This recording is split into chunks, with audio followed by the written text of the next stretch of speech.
Katerina Yakov watched the German soldiers flee. Streaming from the east, that's what she was seeing. Allied bombers flew above them. She thought they all might die, and then soon there was the silence of all the SS men. When the sun rose the next morning, it was the 1st of May, and they all sang the Internationale. They all sang the Internationale.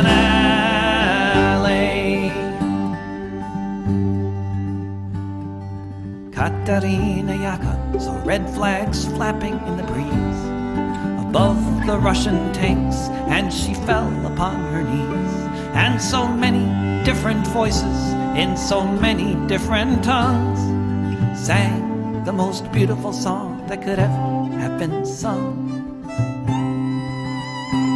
In German, Lithuanian, in Polish and in Dutch, a myriad of melodies has never had been such.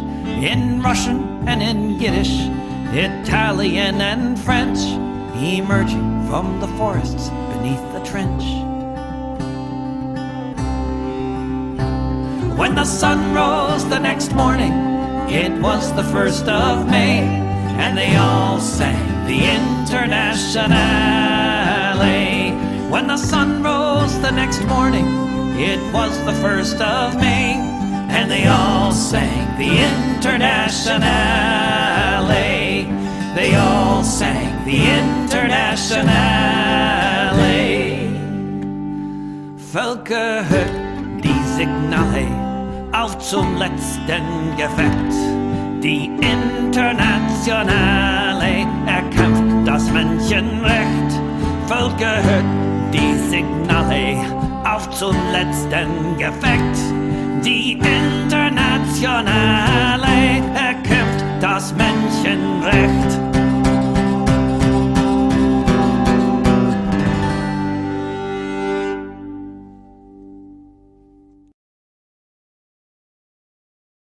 Good evening and welcome to Revolutionary Socialist Review.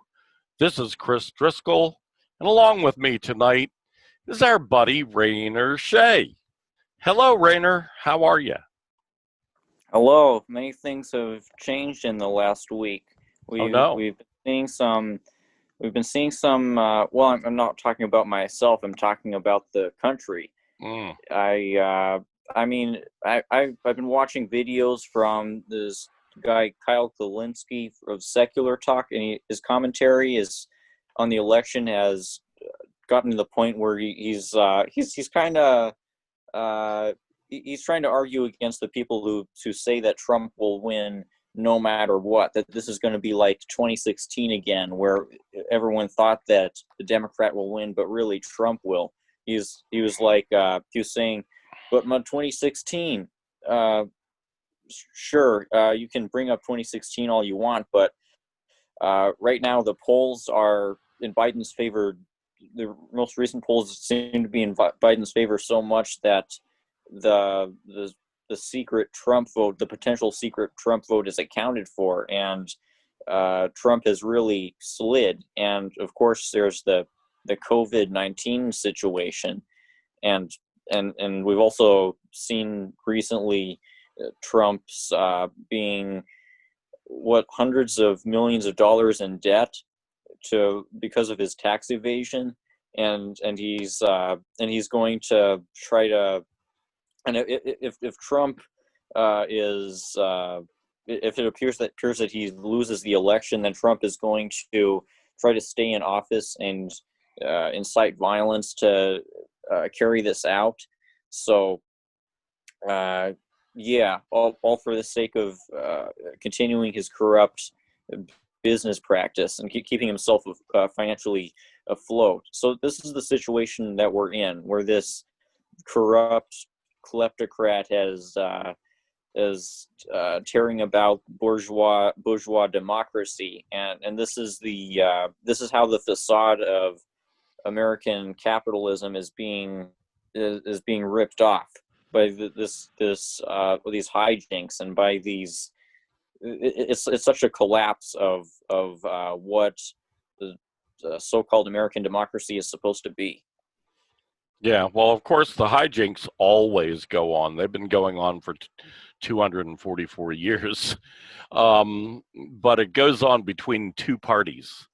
You know, ever since 1828, when the Democrat Party was born, and the 1850s, when the Republican Party was born, they've been the two parties, and both of them do these hijinks. So, I mean, it balances out in a way. For them, for the capitalist ruling class that supports either one or the other, the liberal or the conservative, wings, the nationalist wing nowadays and the globalist wing, I think it balances out. It really comes down to who is more powerful, the globalist wing or the nationalist wing. And I would put my money on the globalist wing this time. However, that'd be just a side bet. I'm not going to predict like I did last time. I mean, I predicted that Hillary Clinton, Hitlery as I like to call her, would win the election. And in fact, she did win the election by 3 million votes. However, she lost. And that's the peculiar American plutocracy, not democracy. Anyway, we have a lot more on that in the coming topics tonight. And we have a full agenda tonight. The theme, kind of a loose theme, but it kind of fits almost every topic. The theme of tonight is our two choices: fascist barbarism or socialist revolution. Revolutionary Socialist Review, Monday, October 5th, 2020. Although we'll probably post date this or date it October the 6th. We're taping it on October the 5th, but probably won't actually hit YouTube and other sites until October 6th. So it takes me some time to process all this stuff. But first up on our list, Trump stricken with COVID-19, resorts to Cuban and Chinese treatments, which most Americans can't get. This has been the big news ever since it happened. Of course, last week, in the middle of the week, there were the debates, and we'll be talking about that in a bit. But then on Thursday, late Thursday, Trump announced that he had COVID-19. Not only him, but his wife, his very close presidential advisor, and it's cascading from there. You have today the announcement that the Trump's press secretary, Kellyanne Conway, I think is her name, has COVID-19. Two senators who were with Trump last week have got the COVID-19. It's cascading. And then on Friday evening, around 6:30 p.m. Eastern Standard, or Eastern Daylight, I should say. They're still in daylight.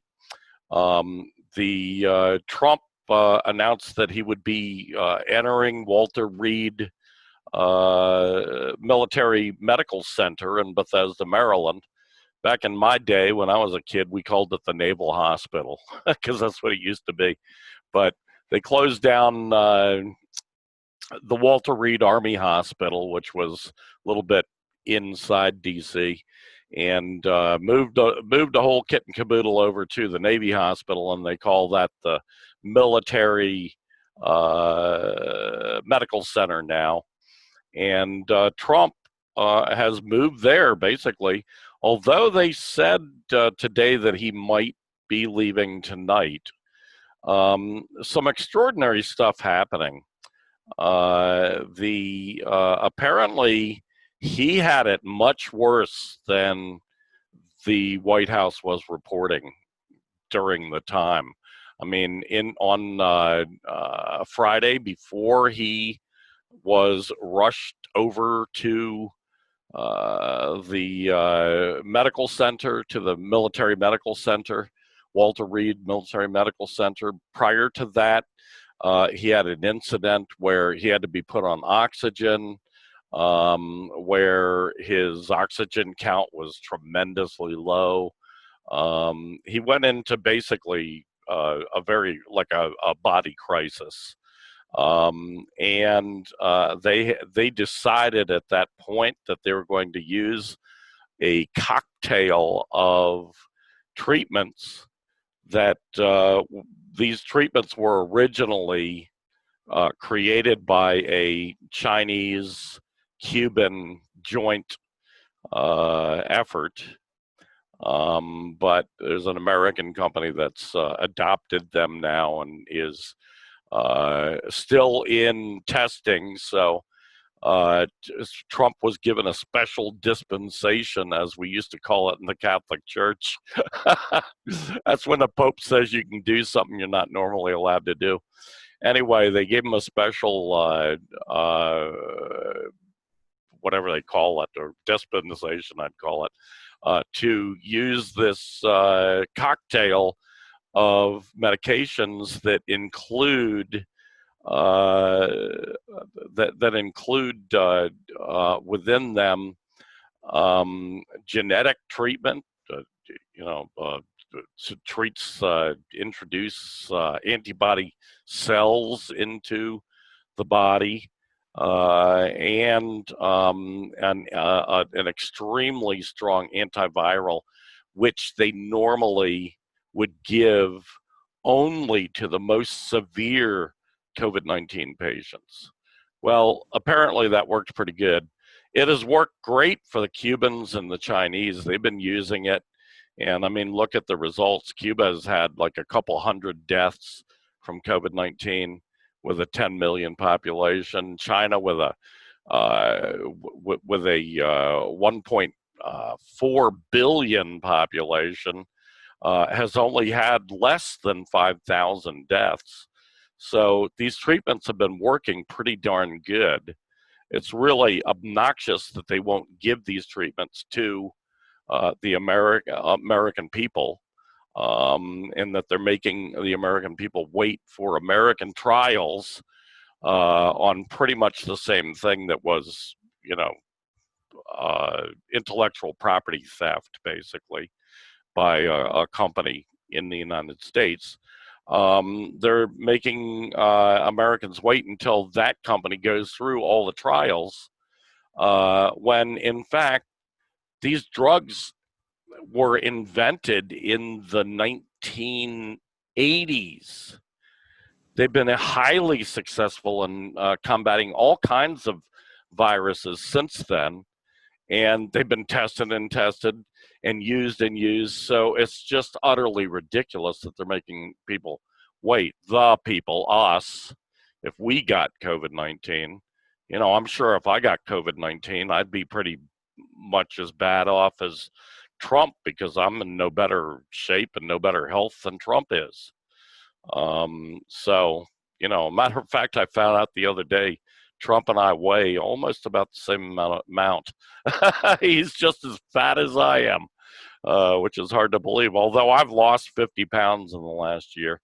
I've been inspired by our buddy Bob Carson, who has lost half his weight in the last year. That's really tremendous.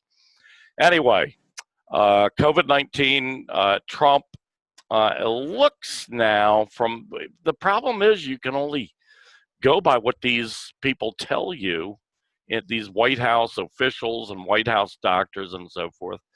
And what they're telling us is that Trump is well enough now to go back home to the White House, and that there was a chance that he was going to get out tonight. Now, I didn't check before the show, so I don't know. Maybe he's already been released. He did a really stupid, foolish stunt yesterday, going on a little joyride in his armored SUV, just out of the hospital and up Rockville Pike, which is the road that it's on. I'm from Rockville, and this is the road that goes from Rockville to Washington, D.C. And he's jaunting up Rockville Pike, which eventually becomes Wisconsin Avenue in D.C.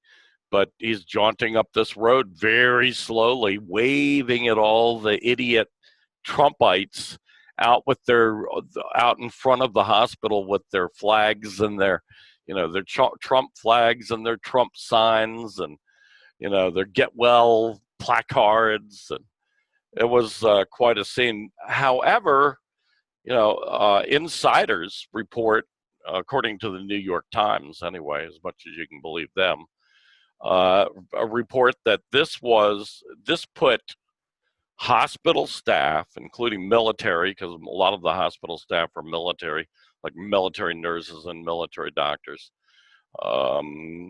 put those people in jeopardy by going out like this, and also put all the Secret Service who had to go with him in jeopardy of getting this virus, first of all, which Trump is spreading all over the place.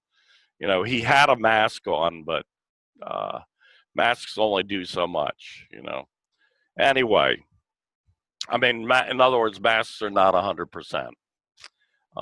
Even the best masks out there are like, N95s, which that 95 is literal. It means 95% of all the viruses and stuff that would come out of your mouth is kept in if you're wearing it properly. That means 5% of it still escapes. So, it's taking too much of it was a boneheaded move, but he did it just to, keep his name in the limelights, I guess. I guess he's so addicted to fame and attention. So anyway, that's what I got. Short version. What are your thoughts, Rainer? It was quite a shock when I first saw the announcement notification, and this throws things into question. What I've heard is that it's on the 9th day that somebody with COVID finds whether they'll get worse and probably die, or if they'll get definitively better. I wonder what the 9th day will be. Seems like it's coming up in these next few days. And clearly Trump and his team have been lying the whole way through. Yeah, I think he had it earlier than they're admitting, and that he tried to hide it for a while. I think all these people got it on that Sunday prior to the debate, when they did the announcement for the woman who has been nominated for Supreme Court justice. Can't remember her name at the moment, but they made a big announcement about that. And I remember seeing it when it was reported on that Sunday, and my mouth fell open. Look at all those fucking idiot Trumpers out there without masks, all crowding up against each other with their, heads, the back of heads smashed up against their faces, and shoulder to shoulder on each side. I mean, that's a fucking COVID pit, And that was the crowd of about 200 people that he had. A lot of them, highly placed officials in the Trump regime. And as we've seen, there's a lot of these people are getting. Christie, there's another one, COVID-19 now, and he was at that announcement, and he spent the time from that Sunday through Tuesday, which was the debate, the debate night was Wednesday, wasn't it? Through Wednesday, he spent all that time with Trump, prepping Trump for the debate. So now Chris Christie, former governor of New Jersey, has COVID-19. it puts a smile on my face. Obviously, you can see it. I don't normally wish even my worst enemies to have that kind of gruesome disease and that kind of gruesome pain. And believe me, people are acting like this is, like the flu. No. In the early phases, yes, it is like the flu. In later phases, this is a gruesome disease which attacks the cell structure throughout the body, all the organs, the brain. Most people who get COVID-19, even if they survive, have emotional problems afterwards and brain damage. It's not a fun thing. But with Trump, I'm happy that he got it. With Chris Christie, happy. Kellyanne Conway, happy. What's the other one? The other woman that's always Hope Hicks. Hope Hicks. Yeah. This reminds me of this whole thing where they were all together without masks. It reminds me of a video from these YouTubers. They're surfer dudes. It seems like Chad and TJ Go Deep, where they went to this town and they talked to all of these anti-mask people, and they were like, "We're here to solve the mask crisis. Hey, want a mask?" And this guy with a Punisher T-shirt says, "Yeah, well, it's a made up bullshit lie. Who made up the lie? Go fuck yourselves." That's funny. That's really funny. I don't know what.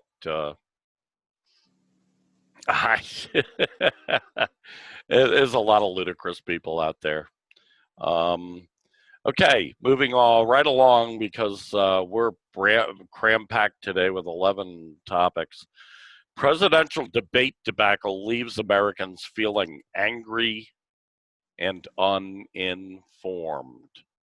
I drew from a couple of articles, both of which were superb, for this topic tonight.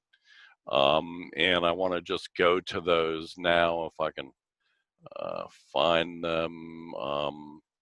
Let's see. Yeah, here we go. Now, from Mint News, the Mint News staff writer Alan McLeod, he has the first one. The presidential debate debacle leaves Americans feeling angry and uninformed. It's quite extraordinary. Quite an extraordinary article, actually. And I recommend it. So people go to mintpressnews.com, look for presidential debate poll, Americans feeling, whatever it said, feeling angry and uninformed. It was really a good. And, they go through, I'm sure most people by now know that this was like a huge shouting match.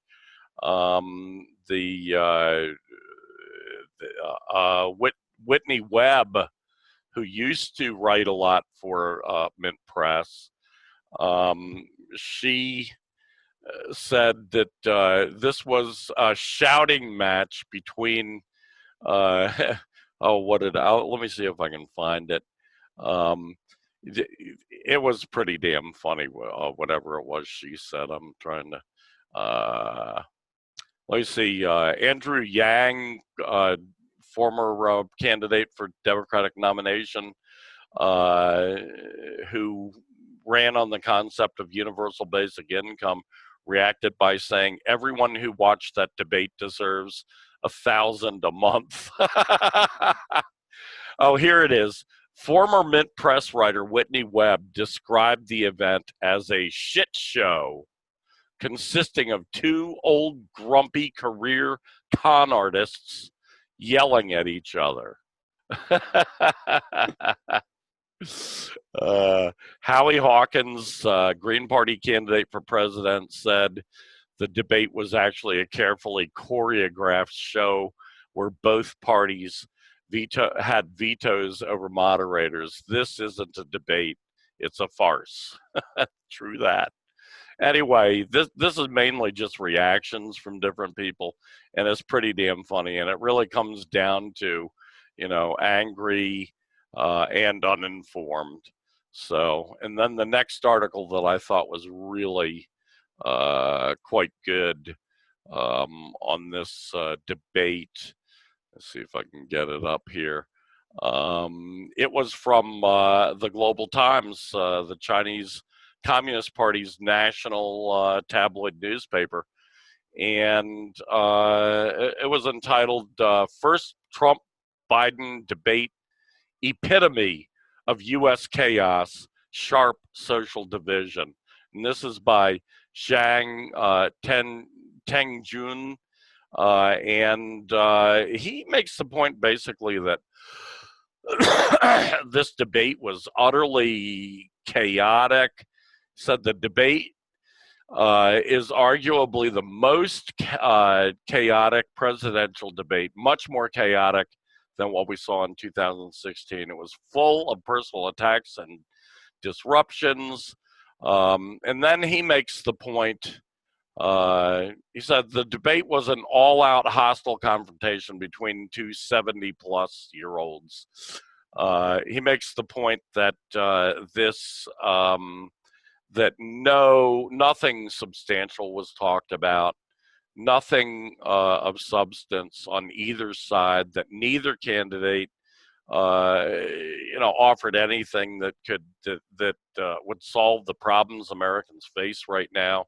He makes the point that this it is a kind of a microcosm of the entire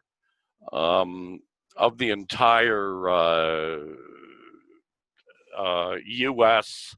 United States right now, of people at each other's throats. A poll that came out. Let me see where that poll is and get that. This is from an article from Newsweek, but the poll was done by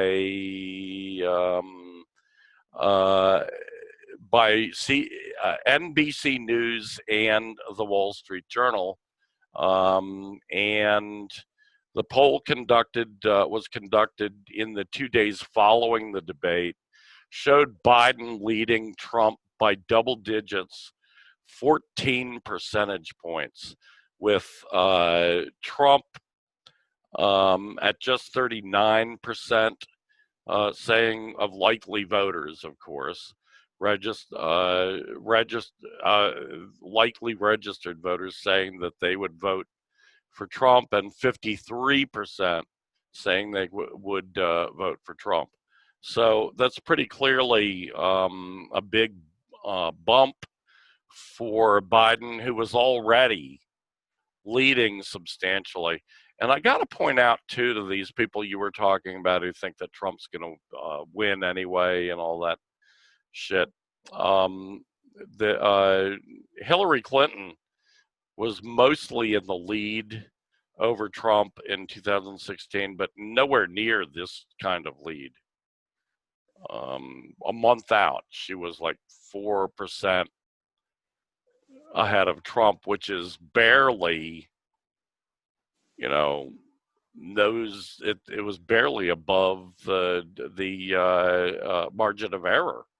So, this Trump, this poll, by the way, had a 4.1, I think it was, percent margin of error. So you can lop four points off immediately, but that's, it still leaves Biden leading by 9 points over Trump at this point. That's the thing, in my observation. Because you've got two parties that are stealing votes from each other and playing all the tricks and all that, there's only so much they can manage to bump things up or down. If you've got a 14% lead, the other party can't bump shit up that high. They can't bump up an extra 14%. It just doesn't happen. So if Trump's going to stay in power, it's going to be through extra legal. Not, I mean, obviously stealing votes is extra legal too, but I mean through other than electoral means, and I don't see how he could do that because the military supports the globalists by and large, especially the rank and file, but certainly the brass. Police probably like 50-50 because like 50% of police are fascists, outright fascists. But I don't know. I like I said, I'm not going to predict anything. This is way too fucking wild to predict anything. But Rainer, what are your thoughts? We should go. I want to go right to the subject you mentioned about the article. The subject that you mentioned off of the podcast about this article that I wrote in this last week. It's titled 2020 will end with the U.S. moving much closer towards dictatorship. And I make these points about how, given Well, how... hold on.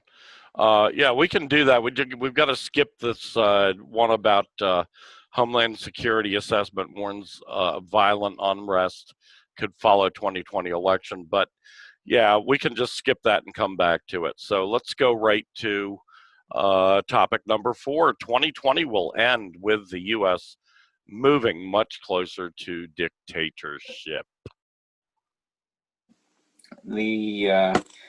Given what you've mentioned about how Trump's plummeting popularity is really endangering his chances to appear as if he's won the election, it does look like, despite the GOP voter suppression this year, despite all these initial dirty tricks, Trump is only going to be able to stay in office by trying to pit the certain factions of the capitalist state against, say, the right-wing militias, or against Trump's supporters that he tries to incite to violence to protect him from supposed election rigging against him. Just like how in 2016, Trump is always putting forth the line that the election will be rigged, and he'll only appear to lose if the election is rigged, which is obviously real dictator behavior. And like you said, I don't think this will ultimately result in Trump effectively being able to remain in office despite losing the election, since the state and the Constitution have mechanisms in place for ensuring transfer of power. But the whole point I'm making is that however power is transferred, whoever appears to win the election, it will not be a peaceful transfer of power. It's going to escalate to violence, probably both in the streets and in whatever crazy confrontation happens in January, where Trump has to be forced out of the White House by armed personnel, whatever the hell it will look like. And throughout these escalations, this escalation of the conflict between the internationalist, or as you say, globalist wing, and the nationalist, fascist, Trumpian wing of the ruling class, throughout these escalations, there's going to be all these reactions from the intelligence agencies and from the corporate media and from these Democrats and neoconservatives who for the last 4 years have been sowing hysteria about supposed foreign interference in U.S. politics.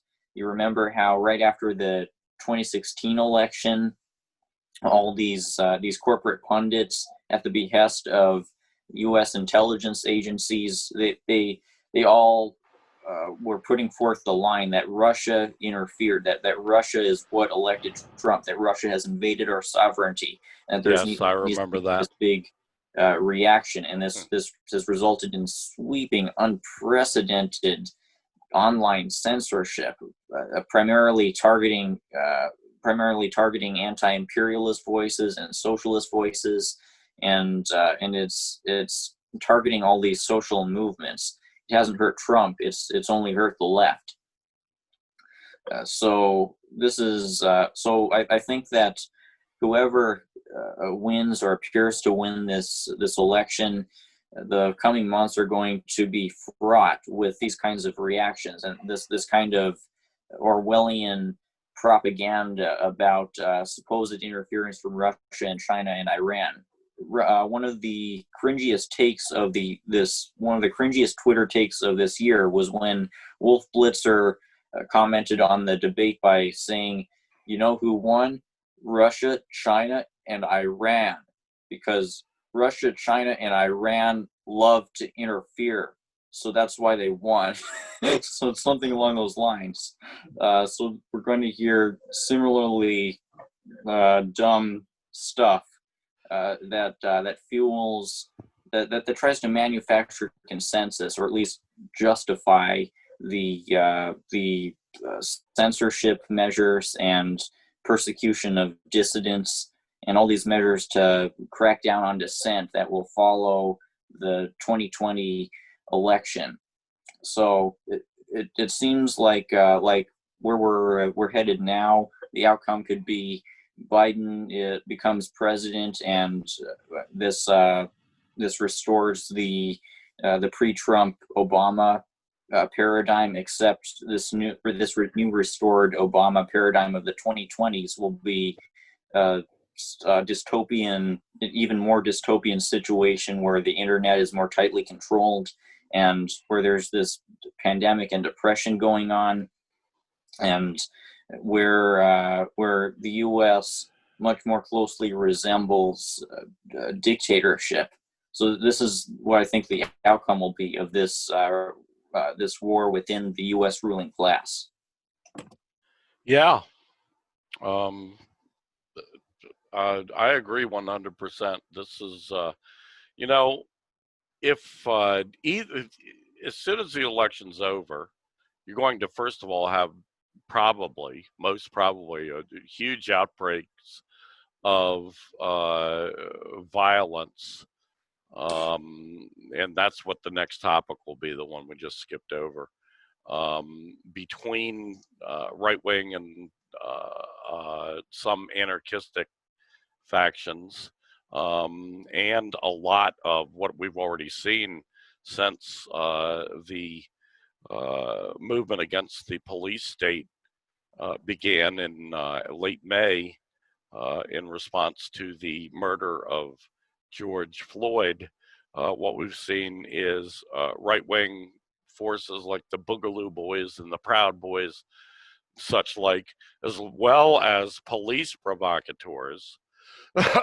Remember that guy Umbrella Man who was breaking windows? It's been proven now that he was a cop, a policeman, who was also a member of a prison white supremacist gang. So, which is really kind of weird, He's hanging with the prison guys. And, those kinds of people have been attacking peaceful demonstrations, provoking violence, starting riots. The pigs have just, out and out attacked peaceful demonstrations of the BLM, the Black Lives Matter movement, mass movement. So, yeah, and you're going to have that continuing and getting worse. And then you're also going to have the economic situation getting worse as the depression deepens, the greatest depression deepens. And in January, unless something's done to extend the moratorium, like they just did, you're going to have, something upwards of like 50 million people being booted out of the homes that they supposedly own with mortgages and the homes that they rent. what the hell is that going to do to people's, you know, uh, consciousness and anger level, and so either side, Trump or Biden, whoever wins, I always like to say that the capitalist ruling class always wins, because sections of the capitalist ruling class are backing both of these candidates. But either side is going to win. They're going to be forced to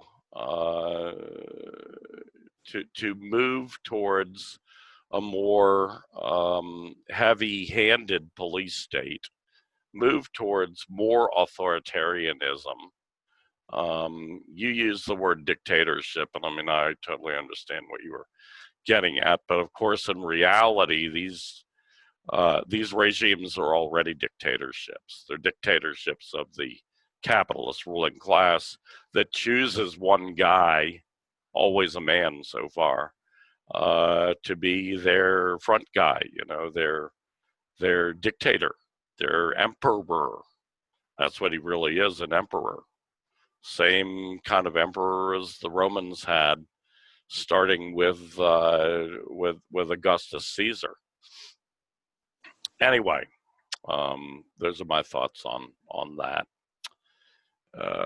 Anything more on that? It's really dire. Now we're going to discuss. No, it sounds like now we're going to discuss the Homeland Security's concerns. Yeah. Now this article, let me get that up for a second. I'll be able to be more authoritative, because last week I had this problem where I could not, where I didn't have any of the articles up, and it really kind of. This is also from Mint News.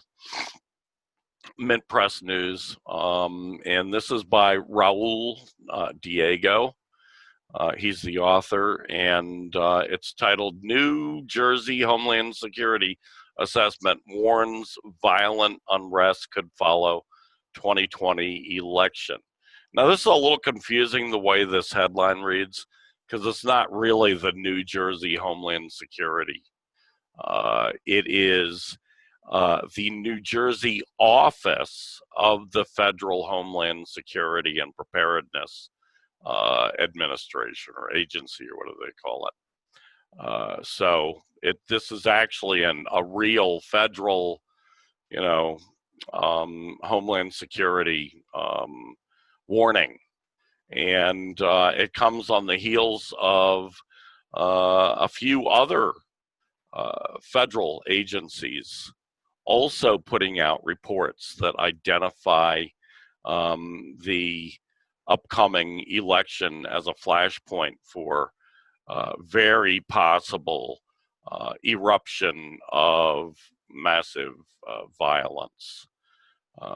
So anyway, using as COVID-19 as a backdrop, the 13-page report identifies, reading here, the pandemic as the driving factor behind public health fears, economic stability, political dissent, and cultural turmoil that will persist into 2021.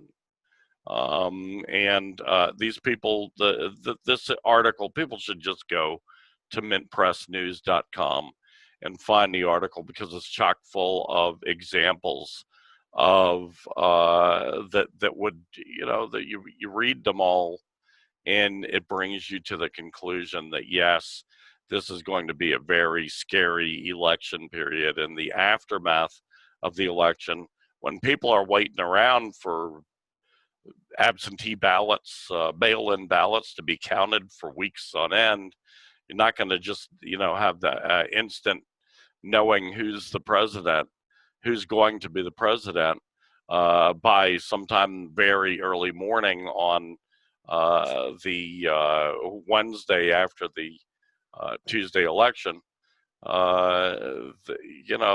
This is going to be a time of great confrontation between police and the people's movements like BLM, and between the police, half of whom are fascists and belong to fascist organizations, supporting violent fascist organizations like the Boogaloo Boys and the Proud Boys, also getting into it with some left-wing forces like Antifa, for example.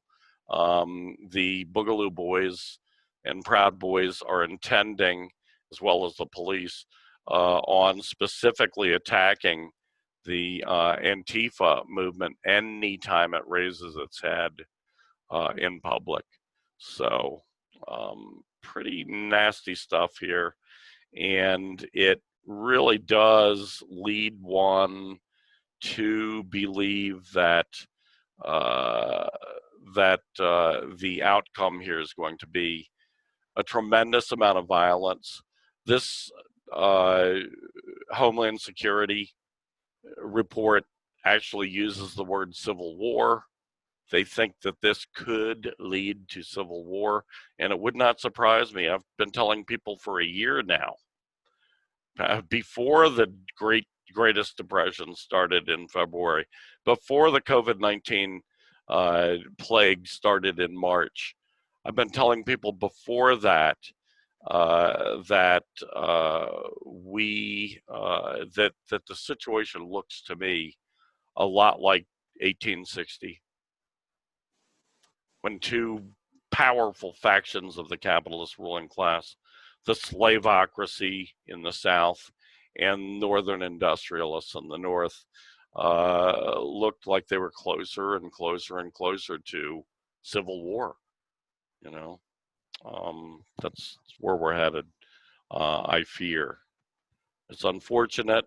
On the other hand, as Marxist-Leninists, we really need to keep our eye on the ball, keep our eye on the prize, continue to organize, continue to educate, continue to agitate, and continue to grab any opportunity for explaining why socialist revolution, Marxist-Leninist socialist revolution, leading to the establishment of a socialist workers' state and leading to the overthrow of the capitalist class and its various institutions.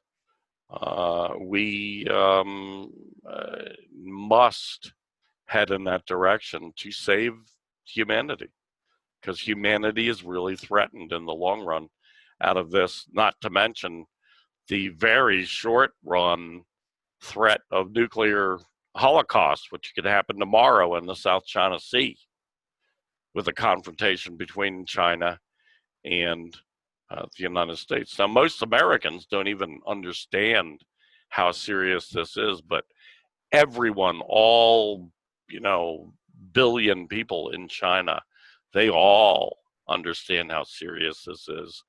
And people in China are very fearful that we're headed for a direct confrontation, a military confrontation between the American empire and the People's Republic of China, due to the constant belligerence of the American empire. There's some differences between the last civil war and this civil war, in that this one isn't going to result in the breakaway of a section of these settler colonial states from the northern half.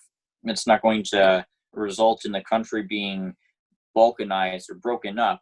It seems like within these next few months is going to be a potentially very violent conflict between these militia groups that will believe Trump's they'll believe Trump's narrative about how the election has been rigged against him, and they'll try to fight to carry through his haphazard plan to try to stay in office. And I think this will ultimately be shut down at least the plan for him to stay in office by the structures, the established structures of the U.S. government that will militarily remove him.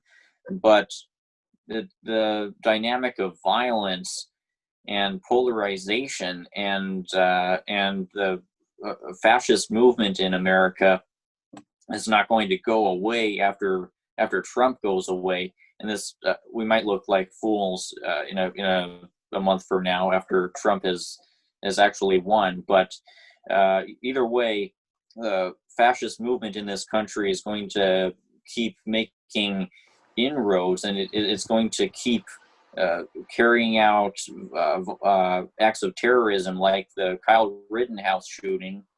And I mean, this has been decades in the making and centuries in the making. If you count all the racist paramilitary movements like the Ku Klux Klan, the American Nazi movements, and all of these movements to maintain settler colonial hegemony on this continent.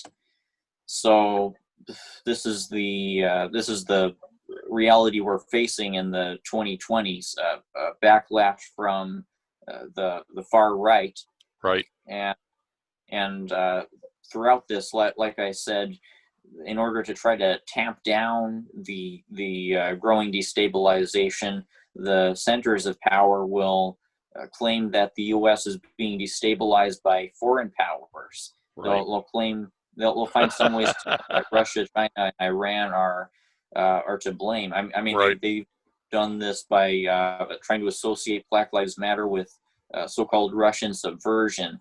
Yeah. And all of this will fuel what you're talking about. All this will continue to fuel the push towards let me just interrupt for a second. I'll be right back. I'm going to take a short break, but why don't you just go on with your statement and then tackle the dollar crash of 2021? Yes. And now, like I've been saying, this what we're seeing is really a clash between the conflicting interests of the two main sides of the U.S. ruling class. The Trumpian wing prefers protectionism, so they prefer Trump's tariffs and trade wars with all these powers, including all these U.S. allies, and they support Trump's refraining from the Trans-Pacific Partnership. They support Trump's desire to stay out of the Paris Climate Accord. So protectionism and nationalist isolationism seems to be the driving issue of the more nationalistic Trumpian wing. Well, the pro-Biden wing of the U.S. ruling class wants to return to the Obama-era paradigm where Washington prioritized international ties with its imperial allies over these protectionist obsessions of Donald Trump. And from a pro-imperialist perspective, the Biden wing makes some good arguments to play devil's advocate, because throughout these last 4 years, Trump has introduced some hostilities between the U.S. and Europe. He's undermined U.S. ties with Europe through his sabotages of these international deals, and this has resulted in both the U.S. and these European powers having their positions weakened. So imperialism overall has been weakened by this the rise of this fascistic ultranationalist leader Donald Trump, and this all perfectly reflects what Stalin described in his work The Foundations of Leninism, where he said that one of the major contradictions of imperialism is that the different imperialist powers tend to engage in rivalries over these territories and resources and geopolitical dominance, and this ends up in turn weakening the imperialism's presence. Imperialism itself is weakened by this conflict, and even though the situation between the U.S. and the EU obviously isn't an inter-imperialist war, these tensions remain. And from the perspective of people like Andres Oppenheimer, the editor of the pro-imperialist Miami Herald, Trump has as a result hurt Washington's prospects for achieving regime change in Venezuela, and this is why Andres Oppenheimer and many other people within the ruling class have decided to back Biden, because they see Biden as the better choice for a task like achieving regime change in Venezuela, because Biden, like Obama, prioritizes international ties over the protectionist obsessions of Trump, and this is the essence of why this new civil war is so close to emerge. This is these are the resources and interests that these two sections of the ruling class are fighting over, and imperialism is a big deal. It's central to how America functions, and so this is why the pro-Biden wing is determined to get Trump out and to try to maintain stability amid this amid all this discord and this brewing violence. But it's not going to work, because the contradictions of capitalism and imperialism will continue to get more severe as the years go on. We've entered an age of crisis. Yes.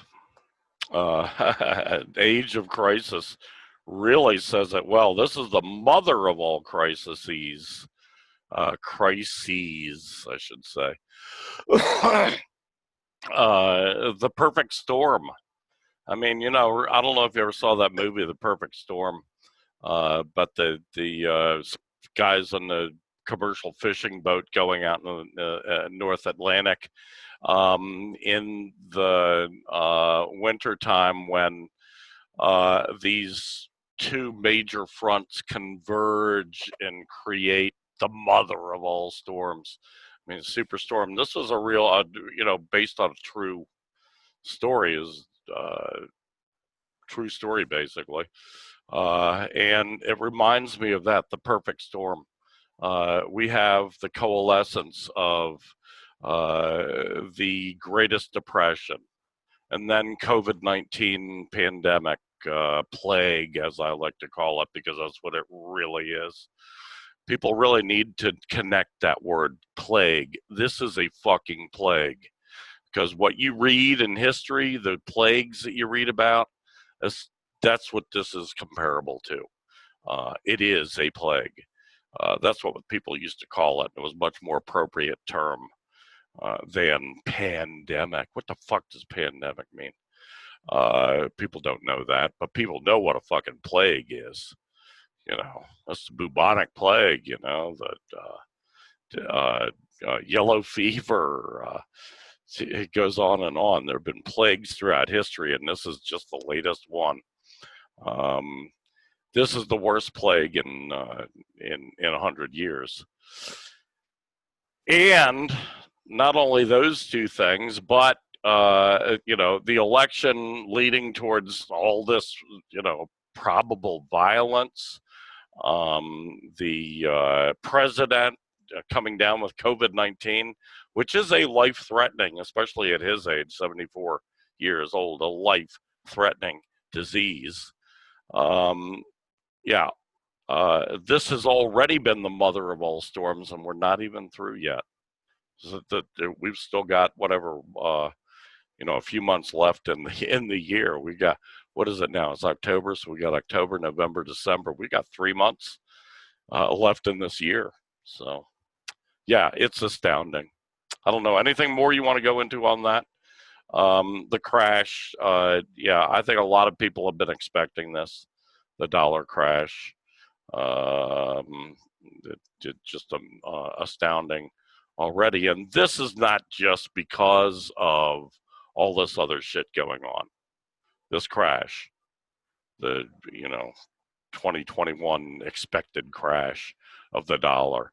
This is because the Americans have misused their position. When I say the Americans, I mean, of course, the capitalist ruling class and their minions in the U.S. government and in the U.S. state, that is the bureaucracy. They have misused their position as the global reserve currency to manipulate, to steal from, manipulate other economies, to steal from other economies, to undermine other nations, to undermine their governments. The list goes on of the crimes that have been perpetrated through the American control of the reserve currency, the global reserve currency, and of course the dollar, since the end of World War II, has been the global reserve currency. That is something that's got to come to an end, because it is a massive criminal conspiracy. There, yes, I said it, conspiracy, yes. In this case, this really is a real conspiracy. This dollar, the dollar is a fucking conspiracy, and it's about time that other nations banded together, which they're already starting to do, to put a stop to it. Put a stop to this crime against humanity. Good job, Rainer. The next topic, I think we got to go back some here. Labor participation rate shows the real level of our economic despair. Now, most people are not real familiar with the labor force participation rate. They're much more familiar with the official, stupendously undercounted unemployment rate. That's what people usually get. But the labor force participation rate shows the number of adults, basically, in the population, working age people in the population, and the number of them who are either working or unemployed. And that labor force participation rate tells us a lot about the health of the economy. And here's the thing. It reached almost 70%. In other words, the participation rate was 70% of all the adults. Participation rate in the economy, in employment, as the labor force. However, starting around the year 2000, which was a peak, as I say, it rose almost to 70%. I think it was like 69 point something percent participation, labor force participation rate.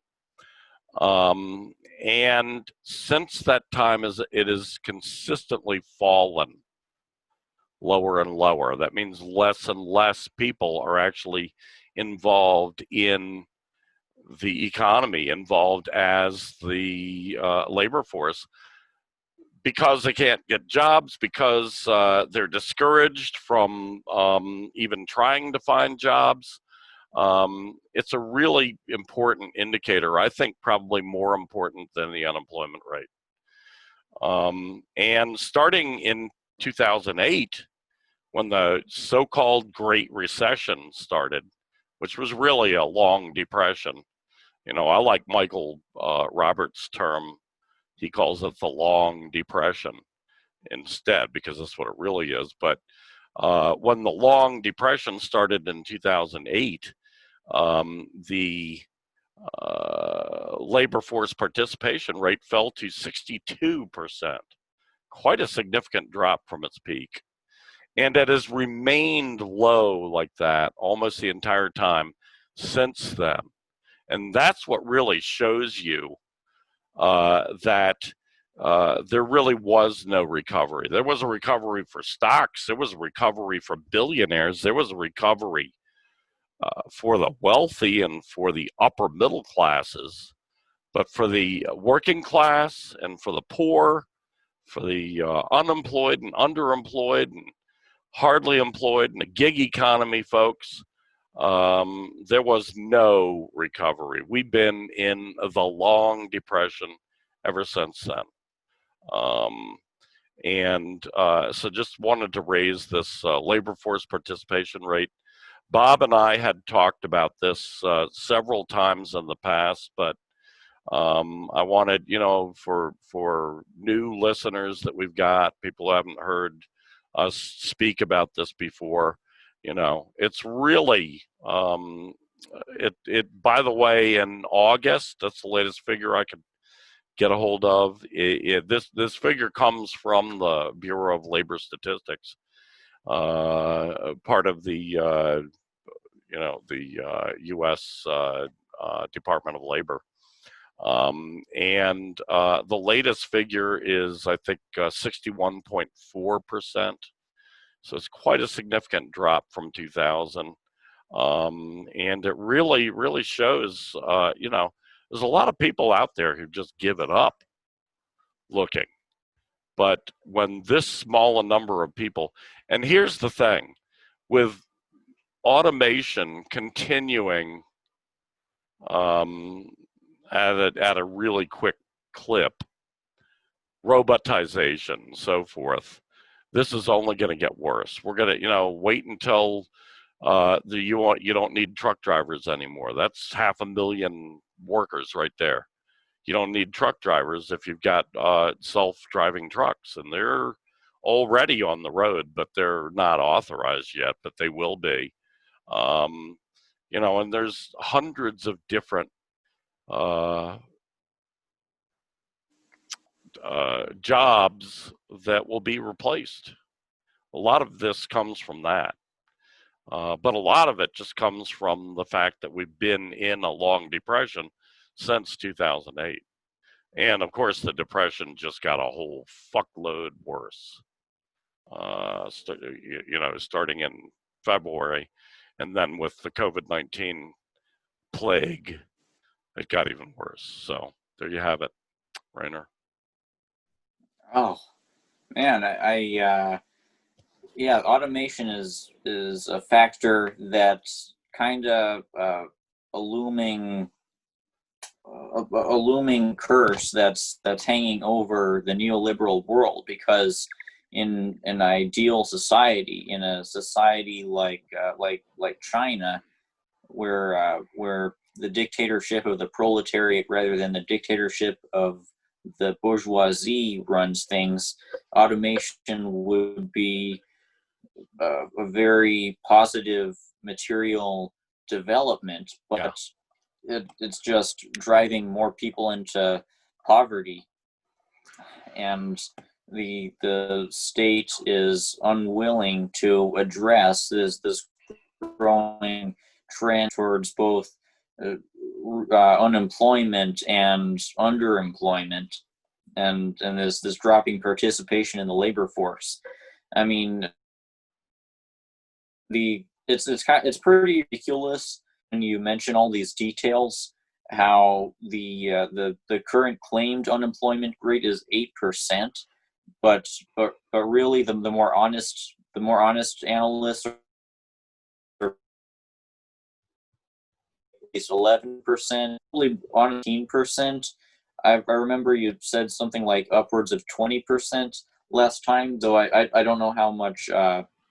I wonder if you can give evidence for this. If you can't give evidence, I would be surprised, because the U.S. labor force is certainly being hollowed out, and who knows where it will be 10 years from now. 10 years from now, the U.S. will probably more resemble someplace like Honduras or Iraq, or one of the countries that can be that's usually referred to as third world.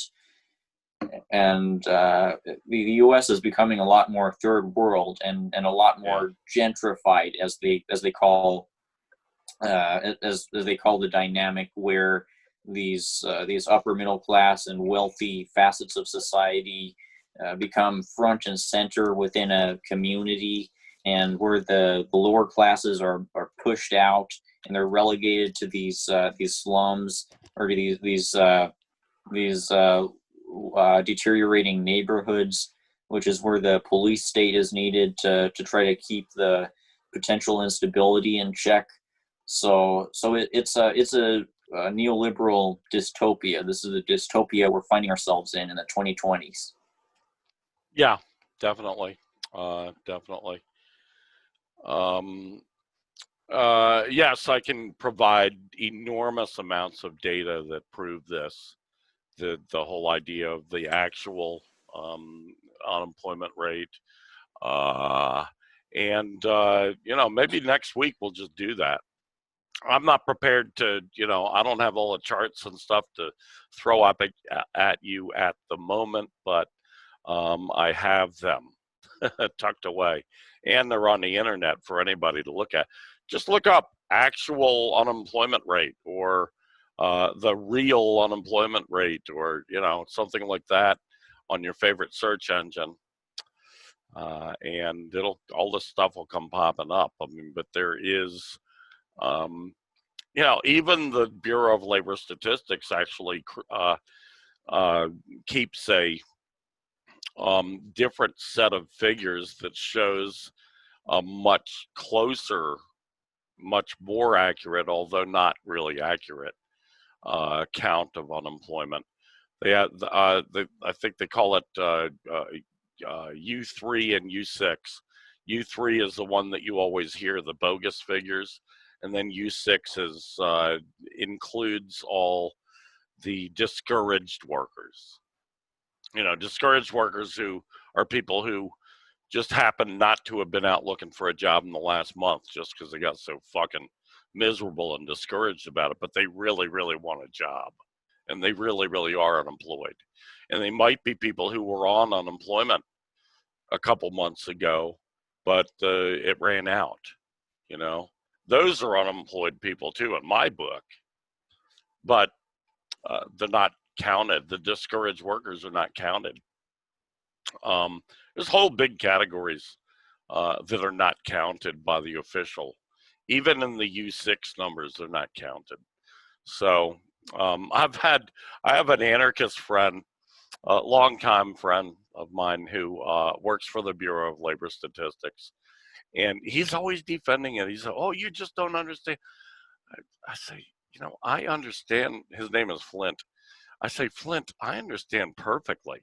I understand what they're doing.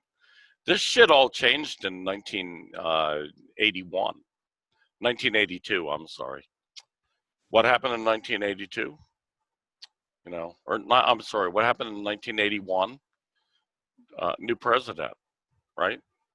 Named Ronald Reagan. When Ronald Reagan became president, he put out the diktat, change the way unemployment is counted, fix it, to deliberately undercount the number of people who are showing up unemployed, because they were in the middle of a real deep recession at that time, in 1980, 1981. So, Reagan wanted to do everything he could to hide it.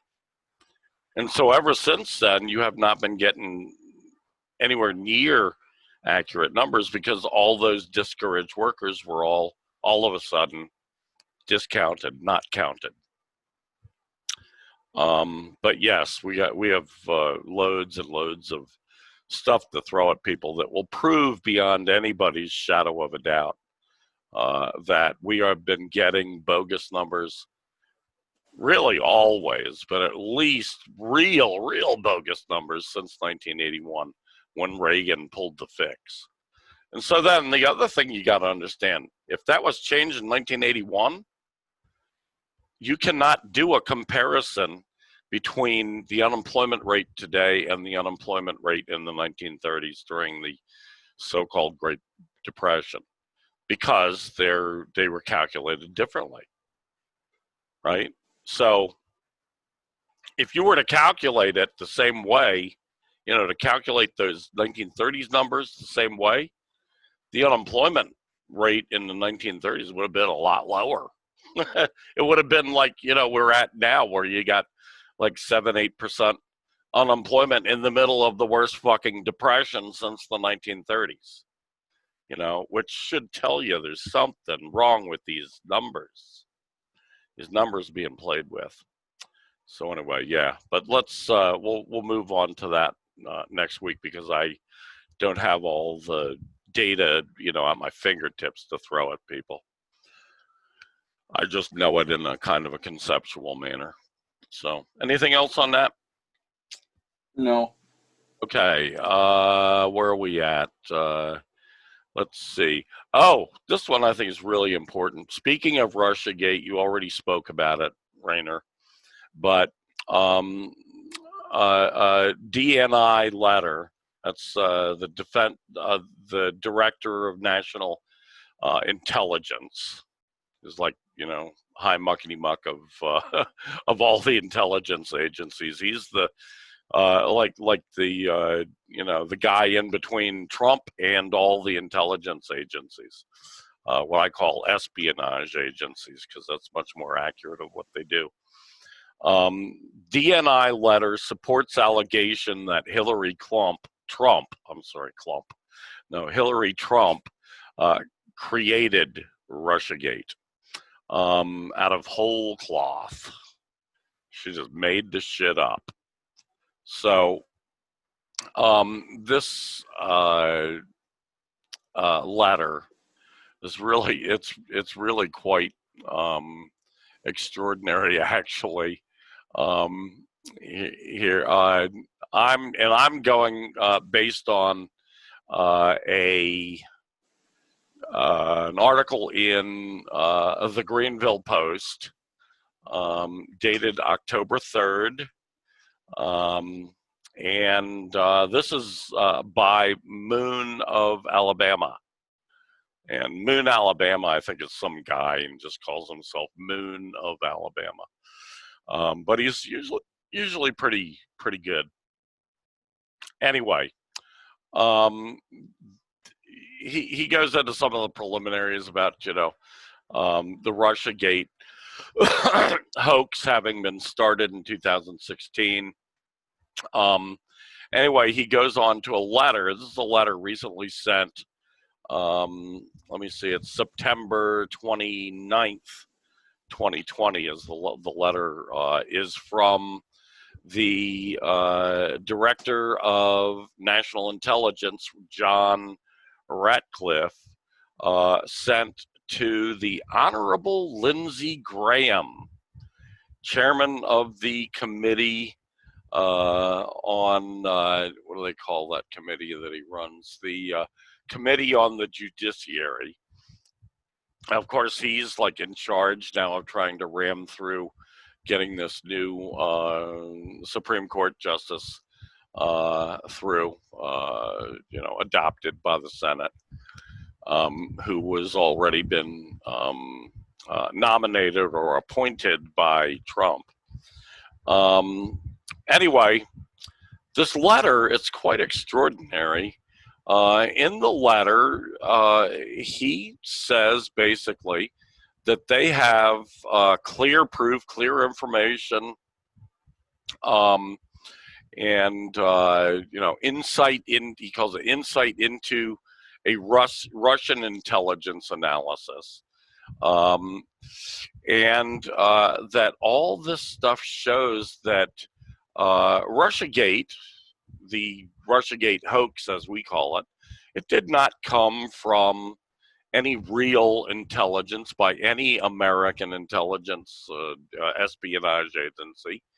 It came straight from the mouth of Hillary Clinton. Hillary Clinton made this shit up out of whole cloth. She, she cut the pattern out of whole cloth. And this thing goes on The letter says that then CIA Director John Brennan briefed President Obama on the intelligence. He reported that Russians believed that Clinton approved the campaign plan on July 26th, 2016. That was the date that Hillary Clinton put out the word that we were going to start this bogus hoax that ended up being called Russiagate. These people are so unoriginal, you know. It's like ever since Watergate, everything's a gate. But yeah, I mean, this is an incredible letter coming from the head of all intelligence agencies, and basically, you know, it's going through point by point, explaining that the whole fucking thing is made up. The whole fucking thing is bogus. Brings in a lot of different characters, you know, Christopher Steele, the washed up former British spy who put out this nonsense about the Russian DNC hacking, when in fact it was an inside deal.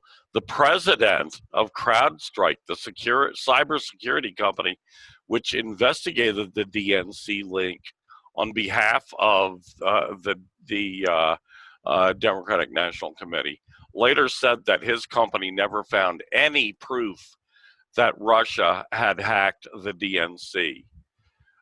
Then they go on to say, and Bob and I reported on this a year and a half ago, but there are suspicions that Seth Rich, an IT administrator for the DNC and Bernie Sanders supporter, has, this is according to the letter, leaked the DNC emails to WikiLeaks. Rich was murdered on July 10, 2016 in Washington, D.C. in an alleged robbery during which nothing was stolen. Funny kind of a robbery, isn't it? A robbery where nothing gets stolen. So anyway, yeah, you know, we don't need this proof because we've already seen mountains of proof, mountains of evidence that the Russiagate hoax is in fact a hoax, that it was in fact invented by Hillary Clinton, and that there's just, it's the biggest, you know, hoax in of the 21st century. So, what do you think, Rainer? I wonder. I've been, prior to when Russiagate left the spotlight around spring of 2019, when the Mueller report came up as a dud.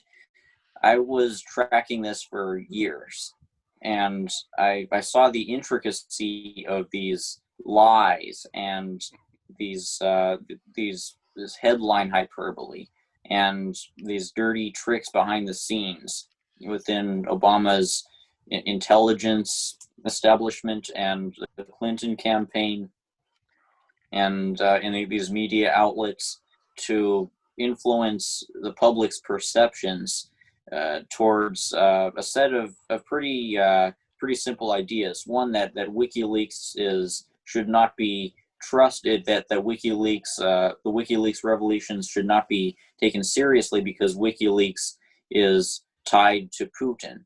Another is that the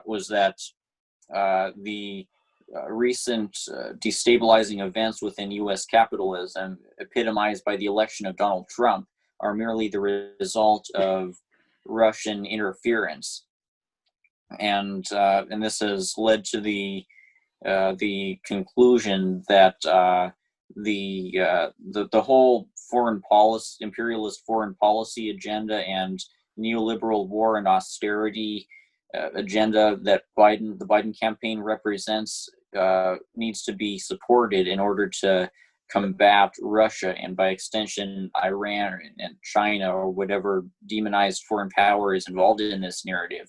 So it's So Russiagate and its related narratives have been about trying to manufacture consent for endless war and austerity, and for the persecution of whistleblowers like Assange, and for the blind trust in these lying intelligence agencies and corporate media outlets. So they're trying to weaponize these narratives for the ideological ends of the U.S. ruling class, and I wonder what's going to be the 2021 or 2020 equivalent of Russiagate. It seems like it's gotten evolved into Bountygate. Though I don't know how effective this is, because Bountygate, it's not substantiated by the U.S. military. It's such a flimsy lie. Though they can stretch a lie very, very far. We know Who would this. be stupid enough to think that? Yeah, we're gonna see. I was just going to say, who would be stupid enough to think that the Taliban needs money incentive to kill Americans who are invading their country, or they think of them as invaders? They are invaders, but, not that I'm on the Taliban side, certainly, but the Taliban doesn't need any incentive. That's ridiculous. And Russia did not do that. It's just another crock of shit that's been totally debunked by all the intelligence agencies, by the military, by everybody. I'm sorry I interrupted you, but this one just really gets to me. Yeah, you make a good point. They're going to cook up some more narratives, probably related to Russia, China, and Iran. I noticed how Iran and China have become a part of the more equivalent to Russia in terms of boogeymen in the American mythos, since Russia and China have continued to rise as global powers, and they've continued to make inroads with other powers, both economically and geopolitically.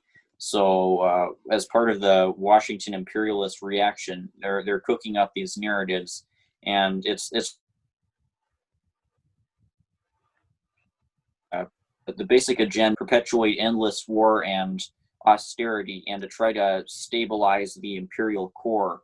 And they're trying to do this through propaganda and censorship, along with some going to be some heavy-handed police tactics that Biden will no doubt employ. I mean, his running mate is a cop who unjustly incarcerated so many people. She proudly proclaims, "I'm the top cop." That's what she called herself when she was the DA of San Francisco. She called herself the top cop, and that's absolutely true, because DAs are cops. They're part of the police, police apparatus. They are part of the oppressive apparatus that are called American police forces. Okay, any more on that? No. Good. Moving right along here. We're doing pretty good at keeping it under the time limit. Ending the pandemic slump. A return to Keynes or socialist revolution? Question mark. And of course, what this means is to end this pandemic slump. They call it the pandemic slump, even though the slump would be there with the pandemic or not, or without the pandemic. It has been worse because of in the short run, worse because of the pandemic, but not in the long run. I mean, in the long run, this is going to be a long, brutal depression. And as I said, in reality, it started in 2008, not in February, but February is just the official date the American Bureau of Labor Statistics names as the date that the slump began. Who was John Maynard Keynes?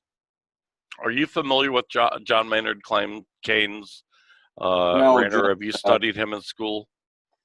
No, just Keynesianism and laissez-faire. Okay. Yeah, well, John Maynard Keynes, in 1936, I believe, he wrote a book detailing his theories that to get us out of the Great Depression, we were in the middle. He's British, he's a British guy, but to get out of the Great Depression, you needed Keynes's theories. And Keynes's theories were basically that you the government deficit spends tremendously during a depression, and that will it'll prime the pump. You know, it's probably a term that most people aren't familiar with today, but in the old days when you use a pump to get water up out of a well, you had to prime it, meaning you had to pour some water into it to get it going before it could actually start pumping the water up out of the well. Well, they use this term, prime the pumps of the economy with this deficit spending. And of course, the other side of Keynes was during surplus times when the economy was going great guns, you should run the opposite of a deficit. You should run a huge surplus. That is, the government should hold back money that it doesn't spend. And of course, that never happened in all of the Keynesian age. It never happened that governments actually, kept back money in order to create a surplus, except maybe during the Clinton regime. Clinton did that. But that's the only real example where they actually ran surpluses, heavy government surpluses. But during downturns, they always prime that pump. They always spent tremendously deficit spending. That's what caused the enormous, multi-trillion-dollar federal deficit. And then, of course, there's the Fed, which is nominally a private corporation. It's a privately owned cooperative owned by its member banks and really controlled by the largest banks in the country. And the Fed also, enters into this by what I've described as helicopter money, just pouring money into the economy, not down to the people, but down to the big banks and the big corporations, which they've done again as soon as this depression began in February. They started priming the pump again, both the Fed and the federal government. Federal government's got a huge deficit now. It's even a lot worse because Trump did his $1 trillion plus tax cut the first year he was in power. And then they've done this $3.4 trillion CARES Act a couple of months back, where they were supposed to spend money to help people during COVID-19. In reality, 99% of what they spent went to the banks and the big corporations, not to the people. That $1,200 that everybody got, that was just a pittance compared to what they spent on the banks. So that's Keynesianism. Keynesianism reigned when I was a young man, and I started taking economics classes. Keynesianism was the Bible. All the economics that were taught in all the colleges was all Keynesianism. Then in 1980 or thereabouts, starting with Reagan, but in reality starting with Carter, because Carter started this 4 years prior to that, they started what we now call the neoliberal era, where it was all austerity and it was all make total war on the working class all over the world, make total war on national liberation organizations all over the world, make total war on every working class institution, every union. That was when they started busting unions all over the place in the United States. That was when the PATCO strike happened in 1981, which was the air traffic controllers. The federal employees, air traffic controllers, went out on strike. Basically it was a strike against austerity because they had not had a raise in years, and inflation had totally eaten up a lot of their incomes, making them much poorer than they had been. They went out on strike, and Reagan, who was president at that time, 1981, it was the summer of 1981, I'll never forget it. Reagan had all of the national union leaders of PATCO arrested and literally, this is literal, dragged away in chains. I mean, they had their legs were chained up, their hands were handcuffed, dragged away to jail in chains, and he declared the whole thing illegal. Which, since the bourgeoisie can make any fucking laws they want, it was actually illegal for federal government employees to strike. So it was like a precedent, a test case. Anyway, that was the neoliberal era, the era of massive austerity all over the world, the era of rollbacks of all of the social safety net of all of the welfare states around the world. That was they declared total class war on the working class. So, my favorite, I always talk about this guy, Michael Roberts, my favorite, my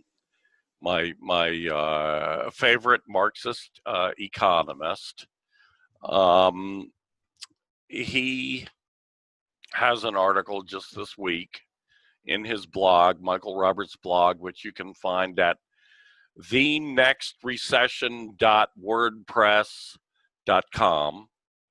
Go there and look for Ending the Pandemic Slump, a return to Keynes.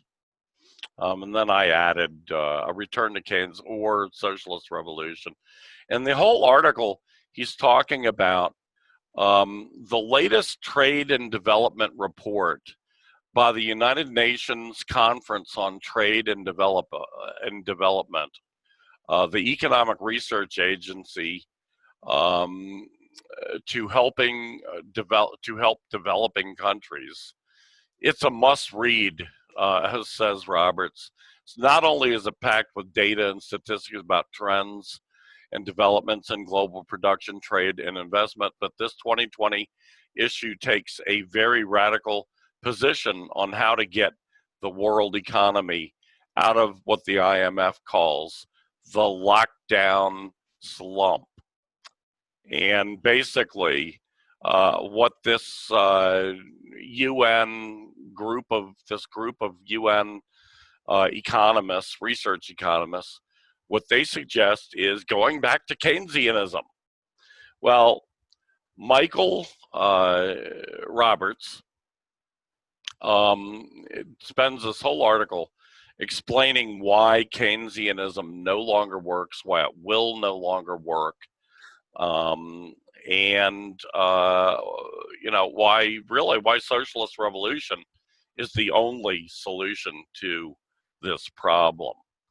And, in a nutshell, I'll just say a few words, but in a nutshell, Keynesianism, the idea behind Keynesianism is that there is a lack in demand. There's a deficiency in demand worldwide in the global economy. That is, people aren't demanding more products and services, more commodities and services.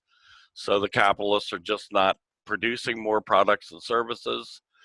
And that's why the capitalists are sitting literally on mountains of like trillions of dollars, especially the banks, sitting on trillions of dollars that can find no profitable investment. But they think that the only problem is lack of demand, and so you create demand by priming the pump, by Keynesianism. So they think going back to Keynesianism will solve everything. Well, it won't, because what we've seen now with all the helicopter money, with all the deficit spending, with all the huge tax cuts during the Trump regime and during the Obama regime as well, and even back to the W. Bush regime. All of them have already been using Keynesianism to try to prime the pump, and it hasn't worked. Well, why not? It hasn't worked because they helicopter float all that money down to the banks and the big corporations. But the banks and big corporations have just been sitting on it. They've just been sitting on the money because there's no profitable investment opportunities to invest in. There has been, I've talked a lot about this over the years on this show and in other venues, there is a huge crisis of profitability.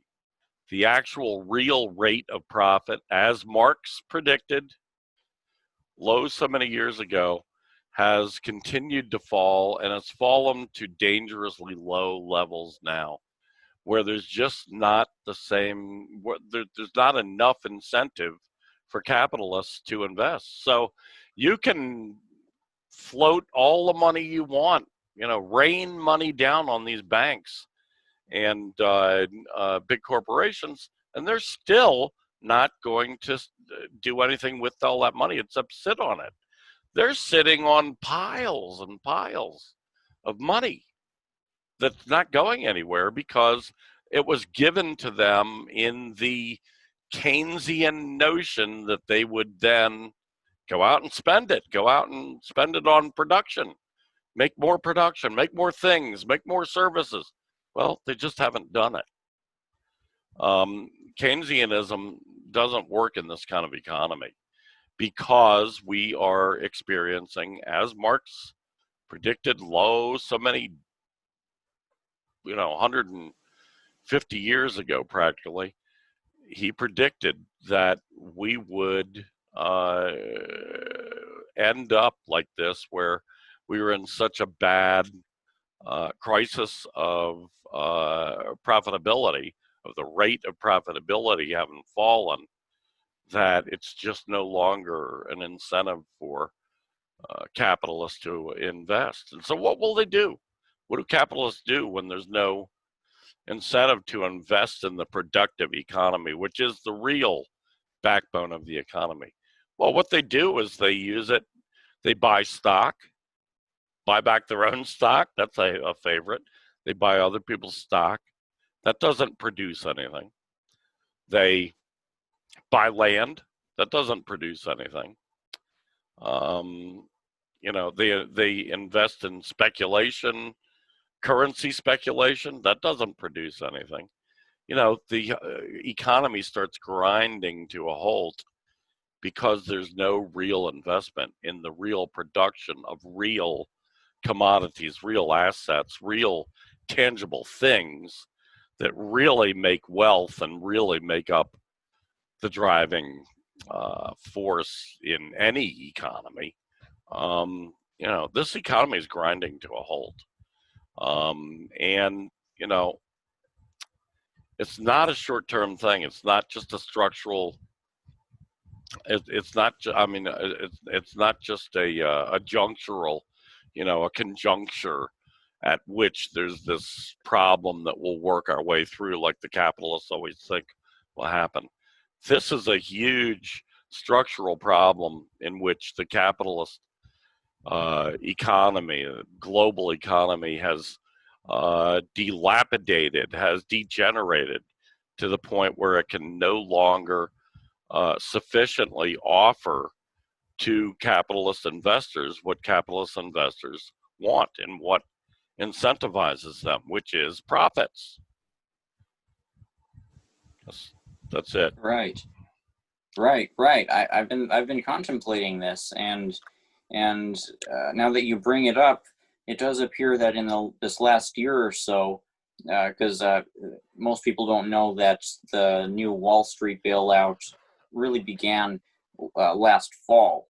Yeah. The capitalist state has been turning towards Keynesianism, not even the kind of Keynesianism where they expand social programs, but the kind of Keynesianism where they throw all this money at the rich with the hope that this will spur what they hope that it will spur the regeneration of the kinds of robust capitalist markets that we've seen in the past, like during the Clinton years, or even during the first few years of the Trump presidency. It's so ironic because Trump bragged over and over and over how high the stock market was, but it's all immaterial. It's all detached from the practical realities. And you just explained how no matter how big the numerical wealth gets for these wealthy industrialists, no matter how much land they buy, there's going to be the fundamental problem of how much goods and services are being produced, how much ability the proletariat will have to produce these essential things that keep society running. So this is the material foundations of our economy, and now they're falling out, and it's going to be a continued cycle where where unemployment increases as automation increases, and where, to try to compensate for this, the capitalist ruling class imposes additional austerity, and they try to rely on the war economy. I've been pointing out how how the capitalist U.S. ruling class aims to turn both towards the war economy and towards big tech, and to try to combine these things with each other. They're calling it the Fourth Industrial Revolution, a very grandiose term for a plan that the Pentagon and Silicon Valley have to try to innovate and invest in military buildup in these new surveillance and weaponry technologies. And so they hope that this will spur capitalism towards a rebirth of some kind. But really, it's going to be continued economic shrinkage and declining living standards, and whatever growth that happens in this environment is really illusory. And throughout this time, as these contradictions of capitalism increase, the necessity of proletarian revolution is going to become really undeniable for more people, and more people are going to politically radicalize. So in this deteriorating environment, in this hollowing out of capitalism, the increasing priority for the state is to try to suppress the potential for revolution. And I don't think we need to elaborate on their tactics for doing this. They're employing censorship, propaganda, and militarized policing. Exactly. Yes. Moving on. Next topic. Another one from our prolific young writer, Marxist-Leninist journalist, Rainer Shea. Gaza portends to what the ruling class will do to the poor. Sticking with the theme of the night, basically. Yes. I mean, I've been looking at the situation that the people of Gaza and more broader occupied Palestine find themselves in. The situation where almost 60% of the people in Gaza can be considered in poverty, and where your picture disappeared. And where like 45% of Gazans are unemployed, and where there's such a shortage of food and clean drinking water, and the environment that these people find themselves in is one of constant war, where Israel treats them as totally expendable prisoners, rationing them, cutting off their access to essential goods and resources, and bombing them randomly, and all these children getting shot. It's a really extreme example of necropolitics. Necro meaning, I've heard necro thrown around. Necro seems to mean a political situation where the lower classes are kept in really naked subjugation and are treated as expendable. And there's this really naked brutality. And this is the reality that occupied Palestinians find themselves in. So this is a really extreme example of necropolitics and fascism, where millions of people are treated as totally expendable prisoners, and Israel views them as enemies who need to be perpetually combated through the most violent means imaginable: starvation and perpetual bombings, and all these snipers. So this is a more extreme version of the situation that they're ruling, that the lower classes within the United States exist in, especially the colonized peoples within the U.S. lower classes. I mean, for Black and Indigenous people, for poor Black and Indigenous people, life hasn't been too far from Gaza. I mean, they've been in a situation where they're in such disproportionate poverty compared to even the white working class, and where there's this increasingly militarized police state that's constantly murdering their people, and not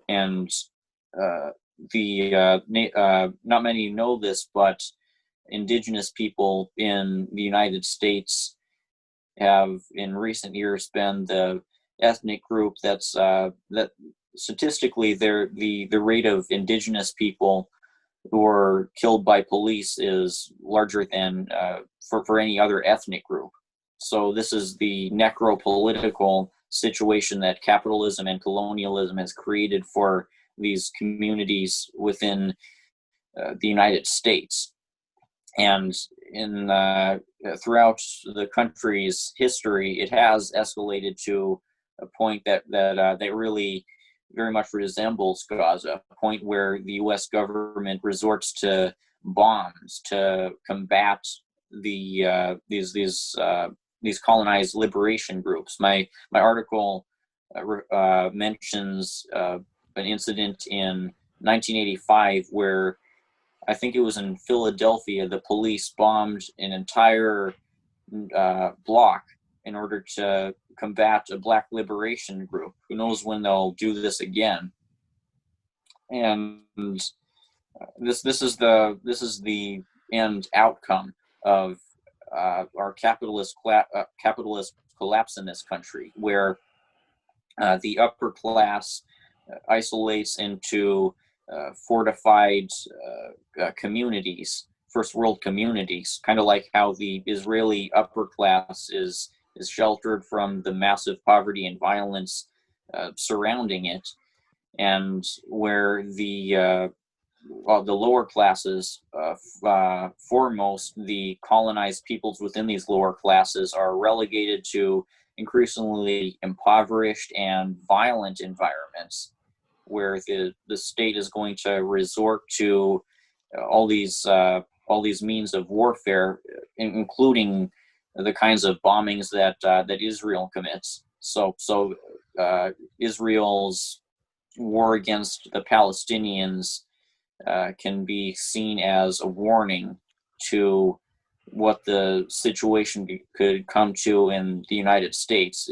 Israel represents perhaps the most extreme example of necro-capitalism in the world, of necropolitics in the world, and this is what the United States could come to. Yes, it's tragic. The group you were talking about is MOVE. They were called MOVE, M-O-V-E.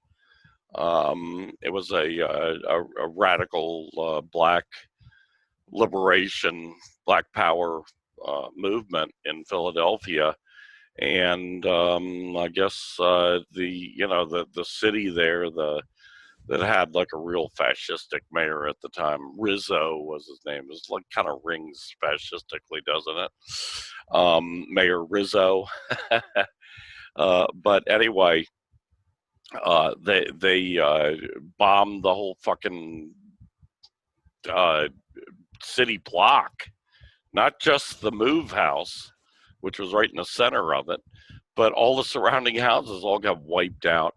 I mean, it was a horrendous thing, and you just, it's hard to imagine that these people get away with these things, but they got away with that. Rizzo never spent time in jail for it.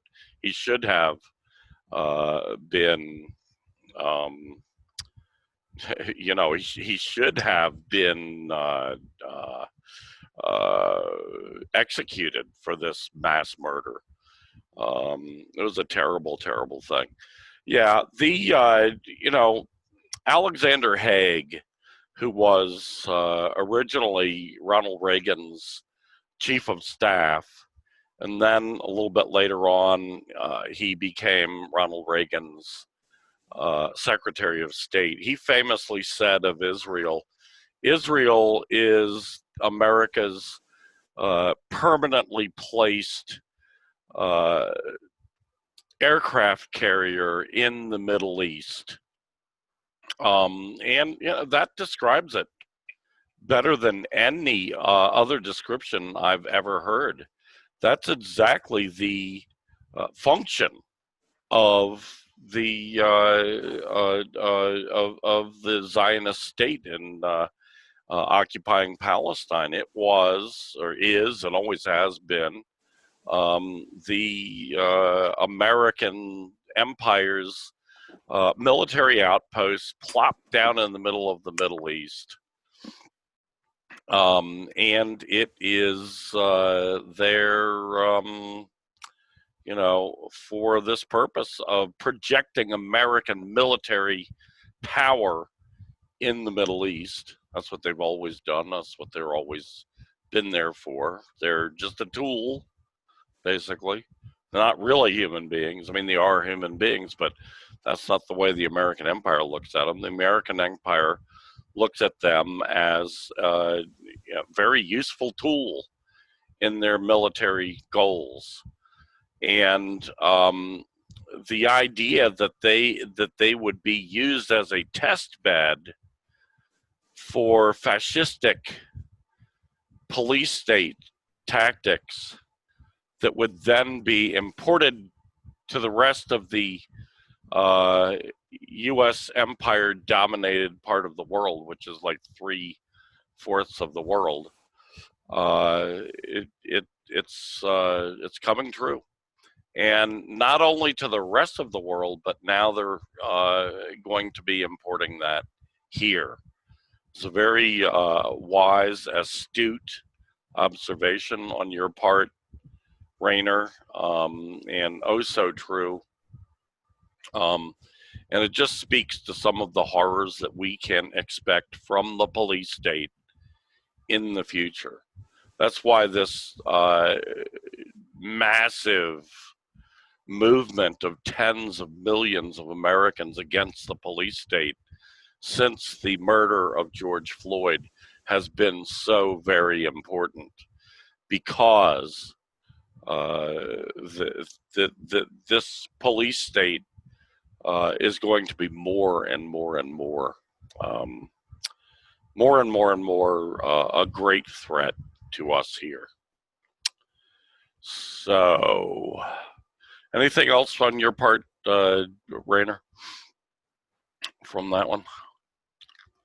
If not, I think Rainer might be having some technical difficulties. I'm not really getting much from him.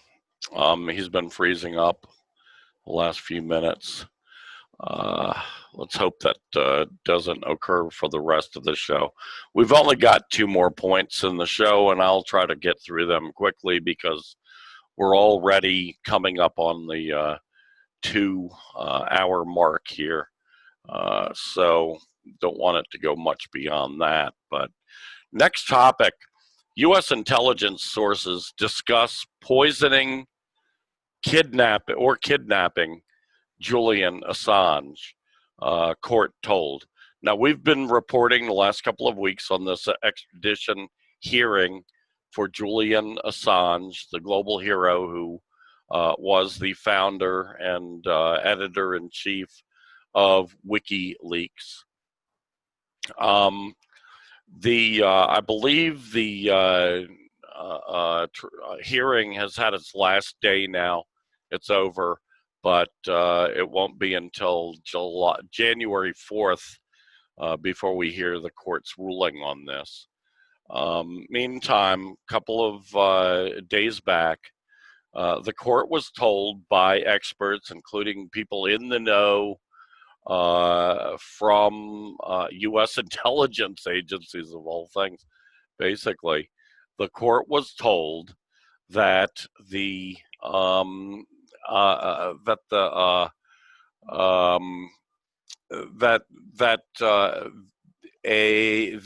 American,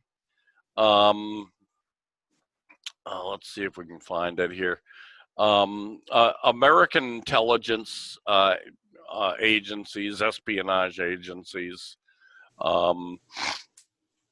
in cahoots with a Spanish security agency, private company, basically, a bunch of mercenaries is what they really were. They colluded to, including planning for either the poisoning or kidnapping of Julian Assange when he was still in the Ecuadorian embassy. And they bugged all his rooms. They had a feed directly to U.S. Espionage agencies in the United States from London, England, from the Ecuadorian embassy. The employee that did the testimony this past Wednesday, was his testimony, was a former employee of the Spanish security company UC Global. Now, UC Global, it has been known for a couple of months now, since this was exposed, that UC Global had colluded and been paid by the American espionage agencies to violate Julian Assange's rights in these so many ways, and even, to the despicable point of planning to poison or kidnap him right out from under the embassy. So this was really damning evidence being presented. We don't know the name of this UC Global employee because the court ruled that he could testify anonymously and keep his name out of it. So because there was the court decided there was a very real threat that UC Global might kill this guy to try to shut him up. So, you know, that's the kind of things that U.S. Espionage agencies and their contractors do. So, anyway, quite riveting testimony. And this comes from The Guardian, the UK Guardian. Just almost said Google there. Don't want to do that. Just do an internet search for the UK Guardian, and look for the article entitled "U.S. Intelligence Sources Discuss Poisoning Julian Assange, Court Told." And this article was, I'm trying to look, oh, here it is. This article was Wednesday, September 30th, 2020. So anyway, it's pretty interesting stuff there.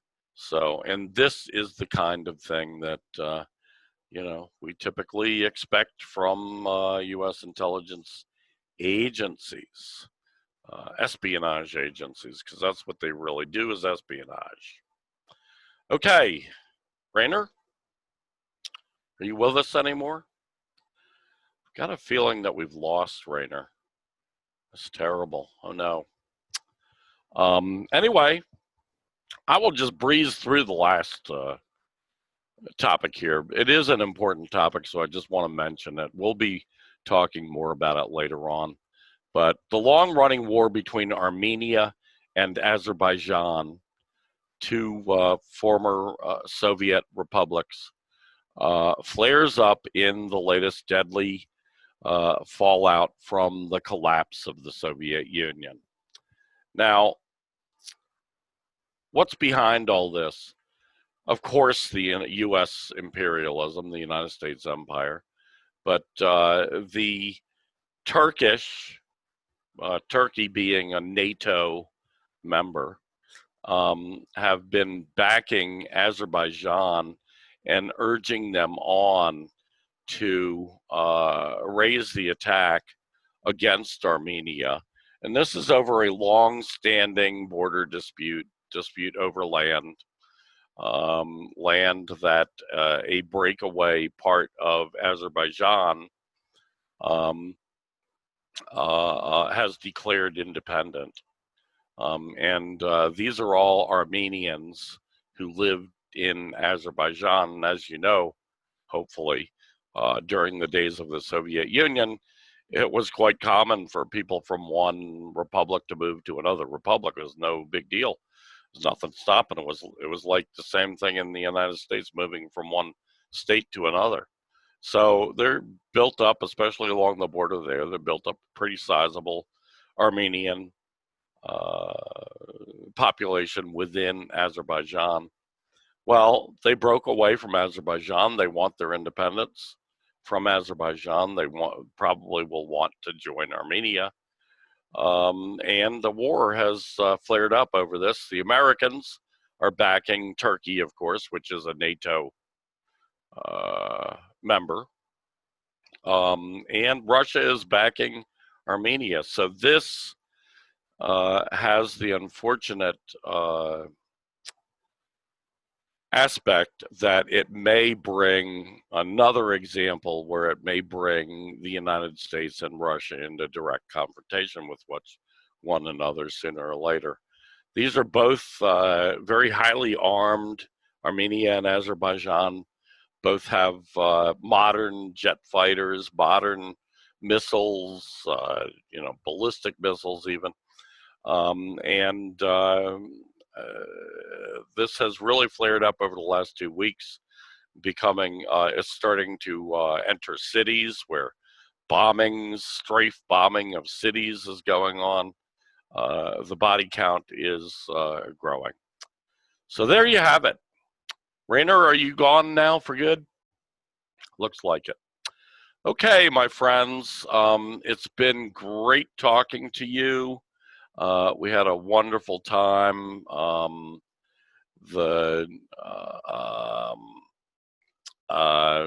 Rainer, unfortunately, not with us, but of course, I'll send him my thanks as I always do. And of course, thank you, the watchers, the listeners. We have both now, watchers and listeners, now that we're on YouTube and on sound. You can get the audio version as well. So come on back next time around. We'll be back, sometime probably Tuesday next week, just like we'll be coming out with this one tomorrow, sometime early, as soon as I finish the processing of it. So until then, it's been wonderful. Thank you so much, and come back and join us for the next episode of Revolutionary Socialist Review. Hasta la vista.